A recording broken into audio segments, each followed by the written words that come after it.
अस्सलाम वालेकुम नाज़रीन, गजा के अंदर इस वक्त जो सूरत हाल है किसी भी इंसान की आंखों में आंसू लाने के लिए काफी है। कल की रिपोर्ट तो एक इंटरनेशनल इदारे की ये है कि गजा के अंदर भूख की वजह से एक इंसानी बहरान जन्म ले सकता है। यानी खाने पीने की अशिया की इतनी ज्यादा किल्लत हो चुकी है कि लोग भूख से भी मरने शुरू हो गए हैं। लेकिन इसराइल ने उसको चारों तरफ से इतना ज्यादा घेर रखा है और रफा खरासनी से भी जो खाने पीने की अशियाएं नहीं आने दे रहा। तो ऐसी सूरत हाल के अंदर पूरी दुनिया के अंदर बसने वाले मुसलमानों को अपने भाइयों के साथ खड़ा होना चाहिए था, अपनी खुशियों को त्याग देना चाहिए था अपने भाइयों के लिए। क्योंकि मुसलमान की मानंद एक जिस्म की तरह होती है। अगर मेरा एक हाथ कट जाएगा तो दूसरे हाथ को भी उतनी ही तकलीफ होगी जितनी इस हाथ को होती है। हम तो पंजाब के रहने वाले हैं, पूरे पाकिस्तान के अंदर आपने देखा होगा कि अगर किसी घर में फौतगी हो जाए और उसके हमसाये के घर शादी हो तो वो लोग शादियां कैंसिल कर देते हैं कि जनाब साथ वाले घर के अंदर गमी है तो हमें खुशी नहीं मनानी चाहिए। लेकिन पंजाब हुकूमत ऐसी बेगैरत और इस्लाम से इतनी कोसों दूर है कि उसके ऊपर जरा बराबर इन तमाम चीजों का गजा के अंदर जो कुछ हो रहा है उसका जरा बराबर असर नहीं हो रहा है। 28 अक्टूबर से पंजाब के अंदर जनाब वज़ीर आला मोहसिन नकवी साहब ने एक बहुत ही शानदार किस्म का इनिशिएटिव लिया है कि पंजाब के लोग बड़े उदास हैं तो उनको गाने सुनवाए जाएं, रक्स किया जाए उनके साथ। तो रंगारंग एक मेला जनाब लाहौर है के उन्वान से 16 दिन तक वो जारी रखा जाएगा, 28 अक्टूबर से लेके 12 नवंबर तक, जिसके अंदर पंजाब भर से मारूफ गुलकार आएंगे जो नाचेंगे गाएंगे, पूरे कौम को नचाएंगे। जैसे सियासतदान 76 साल से 75 साल से इस कौम को अपनी उंगलियों पे नचा रहे हैं, अब थोड़ी देर के लिए ये गुलकार आके अपने गानों पे जो है वो नचाएंगे। और इसकी टाइमिंग बड़ी दिलचस्प है जी, सुबह 8 से 10 बजे तक, दोपहर 2 से 4 बजे तक। यानी ये कोई इबादत का टाइम है कि जी सुबह 100 दफा तस्बीह पढ़नी है, शाम को 100 दफा तस्बीह पढ़नी है, या फिर कोई डॉक्टर की दवाई है कि जनाब यूं लेनी है। और सुबह सुबह उठ के बंदा है नमाज रोजा करता है, इबादत करता है, कोई अल्लाह का कुरान पढ़ता है। लेकिन 8 बजे जनाब इनका शो शुरू हो जाएगा जिसमें गाने गाए जाएंगे। और हमने तो ये सुना है निगरान हुकूमत से कि जनाब खजाना खाली है, लोगों को तनख्वाहें देने के पैसे नहीं है, असातिज़ा की पेंशन बंद की जा रही है। क्यों? क्योंकि खजाना खाली है।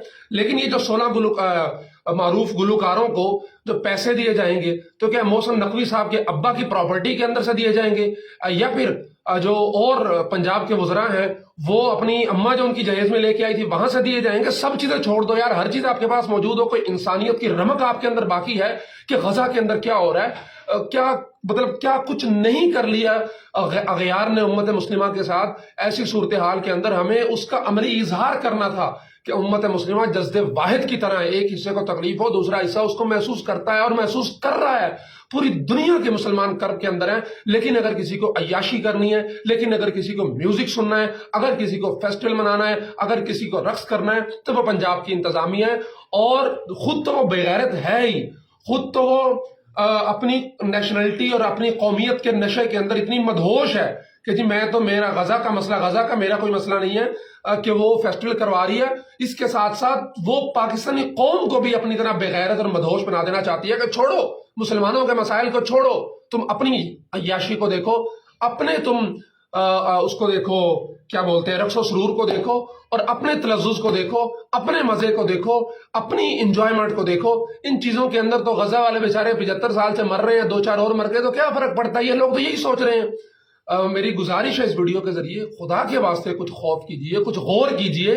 आज गजा के साथ ये हो रहा है, आप अय्याशियां मना रहे हैं, कल आपके साथ ये होगा। पूरी दुनिया आपका तमाशा देखेगी, आपका मजाक उड़ाएगी, इसी तरह रक्स और सुरूर की महफिल मुनक्किद करेगी।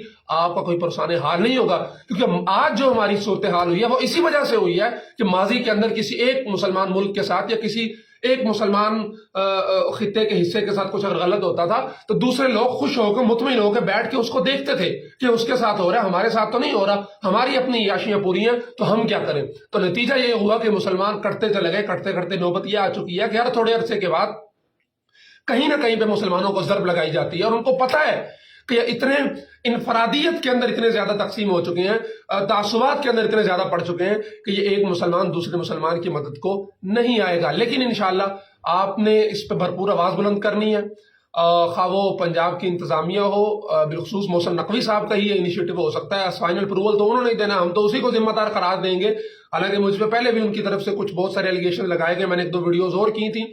हमने तो हक की बात करनी है भाई, सच की बात करनी है, जो है सो है। उसके ऊपर उनकी तरफ से नाराजगी का इजहार भी किया गया 2-3 दफा, पहले भी मुझे मुख्तलिफ जराए से तो बाज़ जगह धमकाया भी गया। लेकिन ये वो मामलात है कि जिनके ऊपर ना हम धमकियों से डरेंगे, ना हम फोन कॉल से डरेंगे, और ना ही हम ये कहेंगे कि किसी किस्म की मसलियत का शिकार होना चाहिए। हाँ, मेरा कोई जाती मामला है तो मैं चुप कर जाऊंगा, क्या है, लेकिन ये उम्मत का इज्तिमाई मफाद है, یہ پاکستانی قومیت کا ایک جو ہے وہ امتحان ہے کہ وہ اس صورتحال میں کس کے ساتھ کھڑی ہوتی ہے. کیا وہ رقص و سرور کے ساتھ کھڑی ہوتی ہے محسن نقوی کے ساتھ، یا پھر وہ غزہ کے اندر مرنے والے مسلمانوں کے ساتھ کھڑی ہوتی ہے.